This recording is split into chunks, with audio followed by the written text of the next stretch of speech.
এখন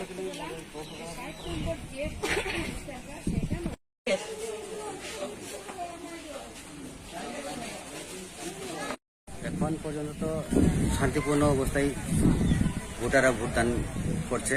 এখন পর্যন্ত কোনো অপ্রীতিকর ঘটনার কোনো আমরা মানে আভাস পাইনি। তবে রাত্রেবেলা আমাদের মেথিনিয়া অঞ্চলে আমাদের যে কার্যকর্তাদের বাড়ি ভাঙচুর হয়েছে, এতে সবাই একটু ভয় ভীতি প্রদর্শন করেছে তাদের উপর। কোন কোন জায়গায় এমন হয়েছে?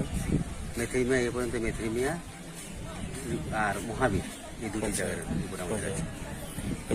কতগুলি জায়গা আপনি ভিজিট করেছেন এবং কেমন দেখেন? এই পর্যন্ত আমি 11টি বুথ সেন্টার ভিজিট করেছি। আচ্ছা, কেমন মনে করেন সারা খুব ভালো, এই পর্যন্ত খুব ভালোই সারা পাওয়া যাচ্ছে। আপনি জয়ের ব্যাপারে কতটুকু নিশ্চিত?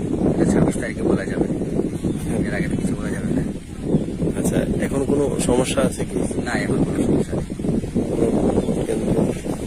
প্রার্থীদের কোনো কিছু নেই? না, এখন পর্যন্ত কিছু নেই। রাত্রে যা হয়েছে, বাইক বাহিনীরা ঘোরাফেরা করেছে, এই ধমক দিয়েছে। আমাদের অনেক সেন্টারে আমরা পোলিং এজেন্টও দিতে পারিনি, যে পোলিং এজেন্ট আমরা ঠিক করেছি তাদেরকে বইপুঁজি দেখিয়ে আজকে তারাও আর পোলিং এজেন্টে রাজি হননি। আচ্ছা, কার পক্ষ থেকে করানো হয়েছে? আর কার পক্ষ থেকে হবে এটা